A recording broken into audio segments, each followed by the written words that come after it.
मैं भारत को भारतीयता की मान्यता के आधार पर फिर से खड़ा करना चाहता हूं, उस काम में लगा कि हमारे घरों में कई बार कुछ चोट लग जाती है और कुछ चोटें बहुत गंभीर हो जाती हैं। जैसे कोई डायबिटिक पेशेंट है, डायबिटिक पेशेंट को चोट लग गई तो उसका तो सारा दुनिया जहान एक ही जगह है, क्योंकि जल्दी ठीक ही नहीं होता है और उसके लिए कितना भी कोशिश करे डॉक्टर, हर बार उसको सक्सेस नहीं मिलता और अंत में वो चोट जो है ना धीरे धीरे गैंग्रीन में कन्वर्ट हो जाती है और गैंग्रीन के बाद वो फिर कट करना पड़ जाता है और उतना हिस्सा हमेशा के लिए चला जाता है शरीर से निकल के।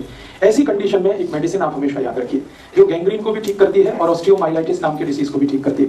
गैंग्रीन आप समझते हैं अंग का सड़ जाना, जहां पर नए सेल्स डेवलप नहीं होते, ना तो फ्लैश में, ना तो मांस में, ना तो बोन्स में कभी भी नए सेल्स नहीं आते और वो पुराने सेल्स सब मरते ही मरते चले जाते हैं। इसी का एक छोटा भाई है ऑस्टियोमाइलाइटिस, वो भी बिल्कुल इसी के नजदीक है। ऑस्टियोमाइलाइटिस में भी यही होता है कि सेल्स कभी भी रीजनरेट नहीं होते और जिस हिस्से में ऑस्टियोमाइलाइटिस हो गया वहां बहुत बड़ा घाव हो जाता है और वो ऐसा सड़ता है कि डॉक्टर कह देता है इसको काट के ही निकालना, कोई दूसरा उपाय नहीं। ऐसे केसेस में जहां शरीर का कोई अंग काटना पड़ जाता हो या पड़ने की संभावना हो, घाव बहुत हो गया हो, वो गैंग्रीन का हो सकता है, ऑस्टियोमाइलाइटिस का हो सकता है, उसके लिए आप एक ट्रीटमेंट अपने घर में, माने उसकी मेडिसिन आप अपने घर में तैयार कर सकते हैं। मेडिसिन क्या है? गाय का मूत्र, हल्दी और गेंदे का फूल, मैरीगोल्ड, गेंदा ही कहते हैं पंजाब में। गेंदे का फूल, एक तो होता नारंगी और एक होता पीला, दोनों ही काम के हैं। नारंगी थोड़ा ज्यादा इफेक्टिव है, पीला भी इफेक्टिव है, दोनों ही काम के हैं। मैरीगोल्ड माने गेंदे का फूल और गाय का मूत्र और हल्दी। अब करना क्या है कि गेंदे का फूल, उसकी पंखुड़ियां निकालनी है, वही फूल है उसके, छोटी छोटी पंखुड़ियां होती है, वो सब निकालनी है। फिर उसमें हल्दी डाल के, गाय मूत्र डाल के उसकी चटनी बनानी, गोमूत्र डाल के और हल्दी डाल के चटनी बनानी। अब चोट का साइज कितना बड़ा है उस पर से गेंदे के फूल की संख्या तय होगी। मान लीजिए चोट छोटे एरिया की है तो एक फूल पर्याप्त है, ज्यादा बड़ा है 2, 3, 4, आप एक अंदाजा लगा लीजिए कितना। चटनी बनानी, वो चटनी को लगाना जहां पर भी चोट है, ओपन वुंड है, बाहर से खुली हुई चोट है जिसमें ब्लीडिंग हो चुका है, खून निकल चुका है और हील नहीं हो रही है, कितनी भी दवा खा रहे हैं हील नहीं हो रही है। और हील नहीं होने का कारण एक तो मैंने बोला डायबिटीज, जिसके कारण वो आसानी से हील नहीं होती है, दूसरा कोई जेनेटिक कारण भी हो सकता है। दोनों ही कंडीशन में वो जल्दी हील नहीं होता और डॉक्टर परेशान हो जाता है और अंत में कहता है कि अभी मैं कुछ नहीं कर सकता, काट ही दो इसको। अब काट दिया तो वो तो कोई इलाज नहीं हुआ। इलाज तो है कि वो अंग भी रहना चाहिए और चोट हील होनी चाहिए। तो इसकी ये मेडिसिन है, गेंदे के फूल के पंखुड़ियां निकाल के, पीला वाला है, नारंगी वाला है, दोनों का ही, वो नीचे का जो ग्रीन पार्ट होता है ना वो हटा देना गेंदे के फूल का, वो काम का नहीं है, यूजलेस है। तो पंखुड़ियां और थोड़ा सा गाय का मूत्र, थोड़ी सी हल्दी, तीनों मिला के चटनी बना लेना। वो चटनी को अप्लाई करना एक्सटर्नली। हर चोट पर अप्लाई हो सकती है? हर चोट में तो हो ही सकती है, मैं तो सबसे सीरियस चोट की बात कर रहा हूँ, जहाँ पे कोई चीज अप्लाई नहीं होती उसकी बात कर रहा हूँ। नॉर्मल चोट में तो आपके पास बहुत कुछ है करने के, मैं तो उस चोट की बात कर रहा हूँ जिसको डॉक्टर भी सरेंडर करते हैं। जलने पर भी लग सकते हैं? हाँ लगा सकते हैं। नहीं जी, ताजा बना के ताजा लगा, दिन में कम से कम 2 बार तो लगाई दो, सुबह शाम।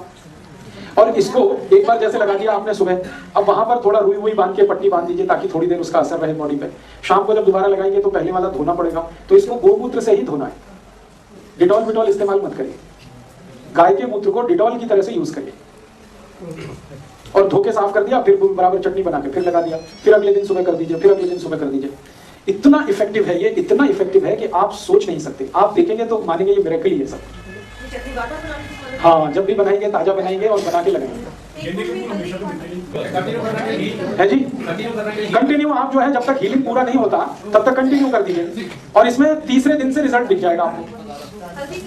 हल्दी की क्वांटिटी अंदाज से आधा पौना चम्मच ले लीजिए, गेंदे के फूल के हिसाब से रखिए। एक फूल में आधा चम्मच बहुत है, आधे से भी थोड़ा कम रहे तो भी चलेगा। अंदाज से इसको बना लीजिए। किसी का किसी दवा से ठीक ना हो रहा हो, हाँ उस पर भी लगाइए, हाँ उस पर भी लगाइए। किसी का भी जख्म किसी भी दवा से ठीक नहीं हो रहा है तो 2 ही कंडीशन है, या तो उनको डायबिटीज है या कोई जेनेटिक प्रॉब्लम है, दोनों में ये काम आएगा। सोराइसिस में भी काम करेगा? हाँ करेगा, बिल्कुल काम करेगा। अगर सोराइसिस ओपन वुंड वाला है, एक सोराइसिस है जो ड्राई होता है, उसमें तो ये ज्यादा यूज नहीं होगा, लेकिन जो सोराइसिस गीला है, जिसमें खून भी निकलता है, जिसमें पस भी निकलता है, उसको तो ये बिल्कुल कंप्लीट क्योर कर देता है। और ये शरीर के किसी भी हिस्से में आप इसको लगा सकते हैं। सिर में चोट लगी है तो सिर में लगाइए, हाथ पांव में है तो हाथ पांव में लगाइए। अक्सर ये एक्सीडेंट के केसेस में बहुत यूज होती है ये दवा, मैं तो बहुत यूज करता हूँ। मेरे पास जितने भी एक्सीडेंट के केसेस आते हैं वो डॉक्टर के पास बाद में जाते हैं, पहले कई बार मेरे पास आते हैं, वो कहते हैं पहले आपकी ये गोमूत्र वाली लगा दो तब डॉक्टर के पास जाएंगे, क्योंकि ये इमीडिएट ब्लीडिंग को रोक देती है, बिना कोई इंजेक्शन के इससे ब्लीडिंग लगाते ही ब्लड बंद हो जाता है और हीलिंग इतनी फास्ट होती है। हाँ कर सकते हैं, सुबह लिया हुआ पूरे दिन यूज कर सकते हैं, दूसरे दिन भी यूज कर सकते हैं, तीसरे दिन भी यूज कर सकते हैं, 7 दिन तक इसमें यूज कर सकते हैं इस चटनी को बना के। ठीक है, सर कोई यूरिन प्रॉब्लम हो जाए मैं आ रहा हूँ धीरे धीरे उस विषय पे। ये चटनी एक बार बन गई है, इसका कुछ मतलब एक बार बनी हुई चटनी कोई वो है कितने टाइप के? इसका कोई वैसे एक्सपायरी डेट तो नहीं है, लेकिन मैंने अक्सर जो रिजल्ट देखे हैं वो ये कि ताजा बना के लगाया है तो रिजल्ट अच्छे आए हैं, अगर रखा हुआ लगा दिया है तो रिजल्ट उतने अच्छे नहीं आते। निश्चित रूप से ऑक्सीडेशन होता है, आप जानते हैं कोई भी चीज को छोड़ देंगे तो ऑक्सीडेशन होगा, ऑक्सीडेशन में सब कमी होता है। तो आप इसको जी हाँ बिल्कुल, ऑपरेशन की कोई भी चोट माने ऑपरेशन का कोई भी घाव उसको हील करना है, दी बेस्ट मेडिसिन है ये।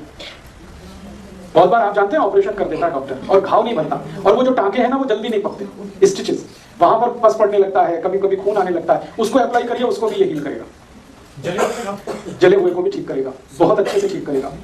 सर कई दफा इंजेक्शन लग जाता है लेकिन वो पड़ जाता है। हाँ उसमें आप डाल दीजिए, इसको लगा दीजिए। और मैं तो इनको कई बार यूज करता हूँ कैंसर के केसेस में। बहुत बार ऐसे मेरे पास पेशेंट होते हैं ब्रेस्ट कैंसर के, जिनको ब्रेस्ट कट कर दिया डॉक्टर ने, ऑपरेट करके निकाल दिया, और उनको डायबिटीज भी है, तो फिर वो हील नहीं करता जल्दी, तो उनको अप्लाई जब भी मैंने किया है उसके बहुत अच्छे रिजल्ट आए। डॉक्टर तो छोड़ देता भगवान के भरोसे, वो कहता आप जाइए, अब मैं और इतना ही कर सकता था उतना कर लिया, उसके बाद आप इसको एक्सटर्नली अप्लाई करिए, बहुत अच्छा है। अभी मेरा एक ब्रेस्ट कैंसर का केस ठीक हुआ है, बिहार की एक महिला है, 45 साल की उम्र है, दोनों ब्रेस्ट में कैंसर था और एक्जैक्टली निपल्स में था, दोनों निपल्स में कैंसर था उनको। टाटा इंस्टीट्यूट से वो इलाज कराते कराते 1 साल से परेशान हो गए थे, और वो घाव बढ़ता ही जा रहा है, बढ़ते ही जा रहा है, बढ़ते ही जा रहा है। अल्टीमेटली डॉक्टर ने कहा कि अब इनको ब्रेस्ट भी मैं कट करूंगा तो भी कोई फायदा नहीं। उनको मैंने ये कहा था कि आपका वो बहुत गरीब पेशेंट है, पैसे उनके पास नहीं, खेत बेचकर उन्होंने डॉक्टर को फीस दी है। तो अभी मैं बिहार गया हुआ था, आपको मालूम है, ये फ्लड आया, तो वहाँ पे मुझे वो पेशेंट मिल गया, उन्होंने कहा कि आप तो कुछ कर दीजिए, तो मैंने उनको यही बताया, गेंदे के फूल की चटनी, गाय मूत्र और थोड़ा हल्दी। तो उन्होंने 15 दिन में ही मुझे रिपोर्ट दे दी कि हमारा तो 50% से ज़्यादा हील हो गया, विदिन 50 दिन। पेन तो चला ही गया, हीलिंग इतनी तेज, और शायद अगले 15-20 दिन में या ज़्यादा से ज़्यादा 1 महीने में बिल्कुल ठीक हो जाए। टाटा इंस्टीट्यूट से रिजेक्ट किए हुए पेशेंट को ये गेंदे का फूल और ये गाय के मूत्र और हल्दी ने ठीक किया है जी। एक्जिमा अगर ऐसा है जो गीला है, एक एक्जिमा होता है ड्राई सूखा और एक होता है गीला, गीला एक्जिमा है तो उसमें बहुत काम करता है, सूखे में इसका यूज नहीं आता। जले हुए जख्म में बहुत अच्छा काम करता है। कोई भी जल गया हो तो आप इमीडिएटली इसको अप्लाई करिए।